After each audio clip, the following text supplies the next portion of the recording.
अस्सलामु अलैकुम।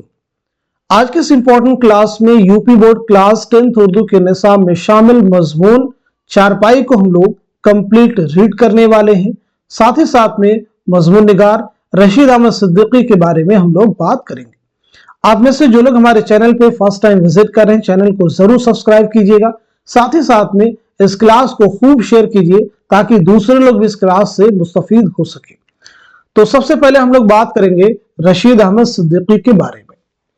तो रशीद अहमद सिद्दीकी के बारे में आप पहली चीज तो आपकी सने विलादत क्या है, सने वफात क्या है, ये दोनों ही फैक्ट आपको क्लियर होने चाहिए, यानी सने विलादत और सने वफात। आगे बढ़ते हैं हम लोग। रशीद अहमद सिद्दीकी मौजा मडियाहो जिला जौनपुर यूपी में पैदा हुई है। ये पहली चीज। 1892 ईस्वी में मौजा मडियाहो जिला जौनपुर उत्तर प्रदेश में पैदा हुई। सभी को क्लियर हो गया। इब्तिदाई तालीम जौनपुर में हासिल की, उसके बाद आला तालीम की गरज से अलीगढ़ में दाखिला ले लिया। एमए करने के बाद मुलाजिम हो गए और सारी जिंदगी अलीगढ़ में गुजारी। उन्हें अलीगढ़ बहुत अजीज था।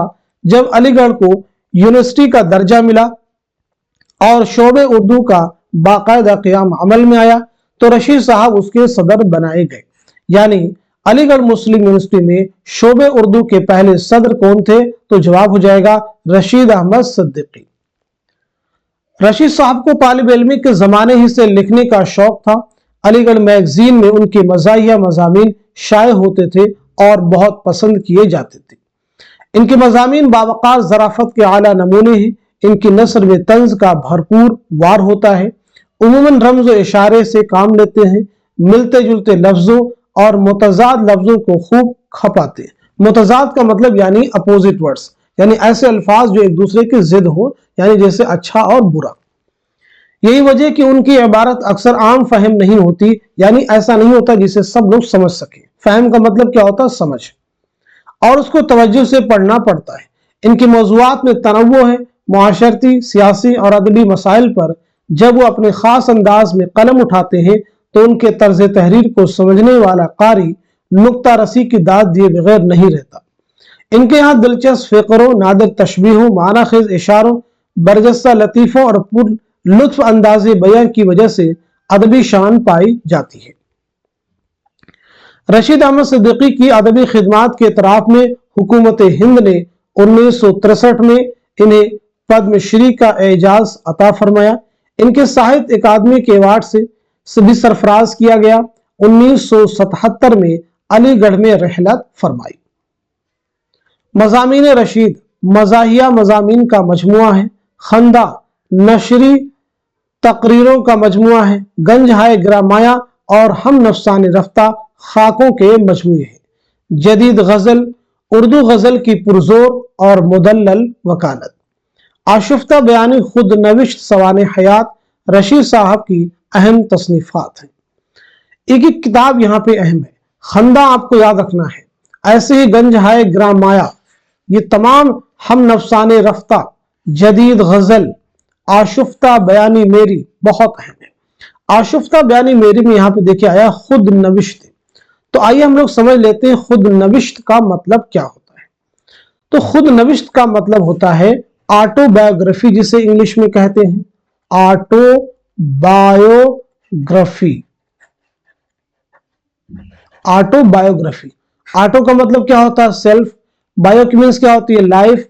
और ग्राफ मीन्स होता है लिखना, यानी अपने जिंदगी के बारे में लिखना, अपने जीवन के बारे में लिखना। इसीलिए इसे हिंदी में कहते हैं आत्मकथा। आत्मकथा क्लियर होगा सभी को? खुद नविश्त किसे कहते हैं। तो आगे हम लोग बात करने वाले हैं, यानी इनके मजमून चारपाई के बारे में हम लोग बात करने वाले हैं। चलिए आगे बढ़ते हैं। मजमून चारपाई। चारपाई और मजहब हम हिंदुस्तानियों का ओढ़ना बिछौना है।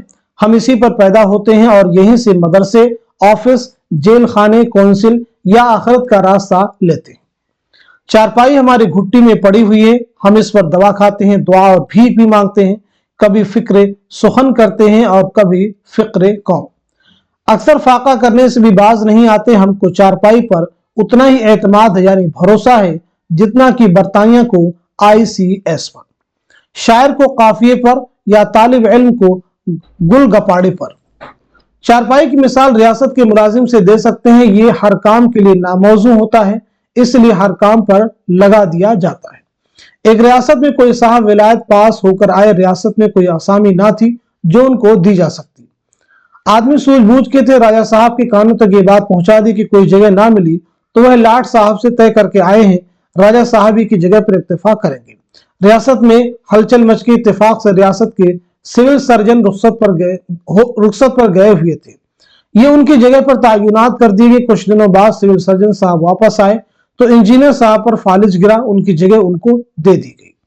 आखिरी बार ये खबर सुनी गई कि वह रियासत के हाई कोर्ट के चीफ जस्टिस हो गए थे और अपने वली अहद को रियासत के वली अहद का मुसाहिब बनवा देने की फिक्र में थे।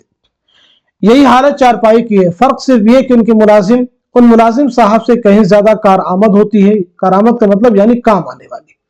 फर्ज कीजिए आप बीमार हैं, सफर आखिरत का सामान हो या ना हो, अगर चारपाई आपके पास है तो दुनिया में आपको किसी और चीज की जरूरत नहीं। दवा की पुड़िया तकिए के नीचे, जो शांदे की देची सिरहाने रखी हुई, बड़ी बीवी तबीब, छोटी बीवी खिदमत गुजार, चारपाई से मिला हुआ बौलो बरास यानी पेशाब व पैखाना का बर्तन, चारपाई के नीचे मैले कपड़े, बच्चों के खिलौने, झाड़ू, आशजौ, रुई के फाये, कागज के टुकड़े, मच्छर, भुंगे, घुरिया, महल्ले के 2-1 बच्चे जिनमें एक आध जुकाम खसरे में मुब्तला। अच्छे हो गए तो बीवी ने चारपाई खड़ी करके गुस्ल करा दिया, वरना आपके दुश्मन उसी चारपाई पर लबे गोर लाए गए। लबे गोर यानी कब्रिस्तान के पास तक, एक तरह से कह सकते हैं। हिंदुस्तानी घरानों में चारपाई को ड्राइंग रूम, सोने का कमरा, गुस्ल खाना, किला, खानकाह, खेमा, दवा खाना, संदूक, किताब घर, शिफा खाना सबकी हैसियत कभी कभी बैक वक्त वरना वक्त वक्त पर हासिल रहती है। कोई मेहमान आया, चारपाई निकाली गई, उस पर एक नई दरी बिछा दी गई जिसके तय के निशान ऐसे मालूम होते जैसे किसी छोटी सी आराजी को मेंढों और नालियों से बहुत से मालिक में बांट दिया गया। आराजी का मतलब जमीन। और मेहमान साहब माँ अचकन, टोपी, बैग, बख्शी के बैठ गए और थोड़ी देर के लिए मालूम करना दुश्वार हो गया कि मेहमान बेवकूफ है या मेजबान बदनसीब। चारपाई ही पर उनका मुंह हाथ धुलवाया और खाना खिलाया जाएगा और इसी चारपाई पर ये सो रहेंगे। सो जाने के बाद उन पर से मच्छर मक्खी इसी तरह उड़ाई जाएगी जैसे कोई फेरी वाला अपने खोंचे पर से झाड़ू नुमा मोर छल से मक्खियां उड़ा रहा हो। चारपाई पर सूखने के लिए अनाज फैलाया जाएगा जिस पर तमाम दिन चिड़िया हमले करती, दाने चौंकती और गालियां सुनती रहेंगी। कोई तकरीब हुई तो बड़े पैमाने पर चारपाई पर आलू छीले जाएंगे।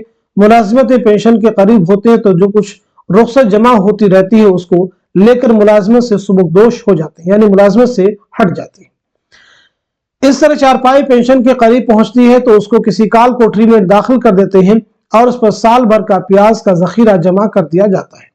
एक दफा देहात के एक मेजबान ने प्याज हटाकर उस खाकसार को ऐसी एक पेंशन याफ्ता चारपाई पर इसी काल कोठरी में बिछा दिया और प्याज को चारपाई के नीचे इकट्ठा कर दिया गया। उस रात मुझ पर आसमान के इतने ही तबक रोशन हो गए जितने सारी प्याजों में छिलके थे और वह यकीनन 14 से ज्यादा थे। चारपाई एक अच्छे बक्स का भी काम देती है। तकिए के नीचे हर किस्म की गोलियां जिनके इस्तेमाल से आपके सिवा और कोई वाकिफ नहीं होता, यानी कोई जानता नहीं।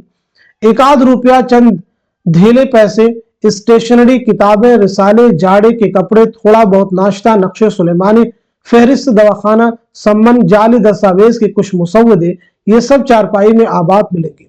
मैं एक ऐसे साहब से वाकिफ हूं जो चारपाई पर लेटे लेटे इनमें से हर एक को उजाला हो या अंधेरा इस सेहत के साथ आंख बंद करके निकाल लेते हैं और फिर रख देते हैं जैसे हकीम नाबीना साहब मरहूम अपने लंबे चौड़े बक्स में हर मर्ज की दवाएं निकाल लेते और फिर रख देते। हुकूमत भी चारपाई पर से होती है और खानदान के करता धरता चारपाई ही पर विराजमान होते हैं। वहीं से हर तरह के अहकाम जारी होते हैं। हर गुनाहगार को सजा भी वहीं से दी जाती है। आलाते सजा में हाथ, पांव, जुबान के अलावा डंडा, जूता, तामलोट भी है जिन्हें अक्सर फेंक कर मारते हैं। ये इसलिए कि तवक्कुफ करने में गुस्से का ताव मध्यम न पड़ जाए और इन आलात को मुजरिम पर इस्तेमाल करने के बजाय अपने ऊपर इस्तेमाल करने की जरूरत ना महसूस होने लगे। चारपाई खाने का कमरा भी होती है। बावर्ची खाने से खाना चला और उसके साथ 5-7 छोटे बड़े बच्चे, इतनी मुर्गियां, 2-1 कुत्ते, बिल्ली और बेशुमार मक्खियां आ पहुंची। सब अपने करीने से बैठ गए। साहब साहिब खाना सदर दस्तरखान है। एक बच्चा ज्यादा खाने पर मार खाता है, दूसरा बदतमीजी खाने पर, तीसरा कम खाने पर, चौथा ज्यादा खाने पर, और बकिया इस पर कि उनको मक्खियां खाई जाती हैं। दूसरी तरफ बीवी मक्खी उड़ाती जाती है और शौहर की बदजुबानी सुनती और बदतमीजी सहती जाती है। खाना खत्म हुआ, शौहर शायर हुए तो हाथ धोकर फिक्र सुखन में चारपाई ही पर लेट गए। कहीं दफ्तर में मुलाजिम है तो इस तरह जान लेके भागे जैसे घर में आग लगी है। और कोई मजहबी आदमी है तो अल्लाह की याद में कैलूला करने लगे, बीवी बच्चे बदन दबाने। कैलूला का मतलब यानी दोपहर में खाने के बाद आराम करना। चारपाई हिंदुस्तान की आबो हवा, तमद्दुन, माशरत, जरूरत और इजाज सबका भरपूर नमूना है। हिंदुस्तान और हिंदुस्तानियों के मानन ढीली ढाली शिकस्ता हाल बेसरो सामानी, लेकिन हिंदुस्तानियों की तरह गालिब और हुक्मरां के लिए हर किस्म का सामान राहत फराहम करने के लिए आमादा। कोच और सोफे के दिलदादा, ड्राइंग रूम के असील, इस राहत और आफियत का क्या अंदाजा लगा सकते हैं जो चारपाई पर मैसर आती है। शोरा ने इंसान की खुशी और खुशहाली के लिए कुछ बातें मुंतखब कर ली हैं, मसलन सच्चे दोस्त, शराफत, फरागत और गोशे चमन। हिंदुस्तान जैसे गरीब मुल्क के लिए आयशो फरागत की फहरिस्त इससे मुख्तसर होनी चाहिए। मेरे नजदीक तो सिर्फ एक चारपाई इन तमाम लवाजिम को पूरा कर सकती है। आइए समझते हैं इस मजमून में इस्तेमाल किए गए कुछ मुश्किल अल्फाज को। फिक्र सुखन का मतलब होता है शेर मौजू करना या मौजू करने के काम में मसरूफ होना, यानी शेर कहना। ICS इंडियन सिविल सर्विस, अब इसे IAS यानी इंडियन एडमिनिस्ट्रेटिव सर्विस कहते हैं। आसामी का मतलब होता है नौकरी, बॉल का मतलब पेशाब, ब्रास का मतलब पैखाना, आशी जौ का जोश दिया हुआ पानी जो बहुत कमजोर मरीजों को दिया जाता है। आरसी का मतलब है जमीन, खेत, नक्शे सुलेमानी, एक तरह का तावीज, सम्मन, अदालत में हाजिर होने का बुलावा, कैलूला, दोपहर के खाने के बाद आराम। तो आज के इस इंपॉर्टेंट क्लास में हम सभी ने मिलकर के रशीद अहमद सिद्दीकी के बारे में बात की है, साथ ही साथ में उनके मजमून चारपाई को मुकम्मल रीड किया। अब हम लोग कुछ अहम चीजें आपसे पूछेंगे और आप उनके जवाब देंगे। जैसे पहली इंपॉर्टेंट चीज जिसका आप जवाब दीजिएगा, आप मुझे बताएंगे रशीद अहमद सिद्दीकी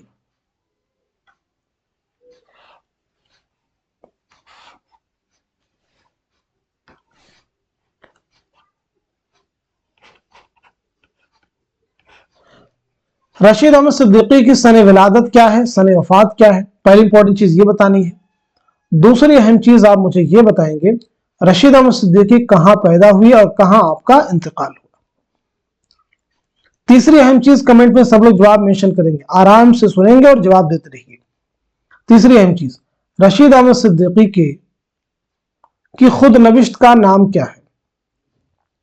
रशीद अहमद सिद्दीकी की खुद नविश्त का नाम क्या है। इसी के साथ साथ में रशीद अहमद सिद्दीकी के दो अहम खाकों के मजमू के नाम हमने आपको बतलाए हैं। तो दो अहम खाकों के मजमू के नाम क्या हैं वो भी आप मुझे बताएंगे। साथ ही साथ में रशीद अहमद सिद्दीकी को किन इनामात से नवाजा गया था वो भी आप मुझे चलते चलाते बताएंगे। इसी के साथ साथ में जदीद गजल किसकी किताब है ये भी जवाब देने की सब लोग कोशिश करेंगे, और इस किताब में क्या चीज रशीद अहमद सिद्दीकी ने बयान की है। तो आज की इस इंपॉर्टेंट क्लास में हम सभी ने मिलकर के रशीद अहमद सिद्दीकी के बारे में बात की और उनके मजमून चारपाई को कंप्लीट रीड किया है। तो आप सभी लोग इस क्लास को खूब शेयर कर दीजिए ताकि दूसरे लोग भी इस क्लास से मुस्तफीद हो सके। तो आज के सेशन को यहीं तक रखते हैं, मिलते हैं अगली क्लास में, तब तक के लिए खुदा हाफिज, अपना ख्याल रखिएगा।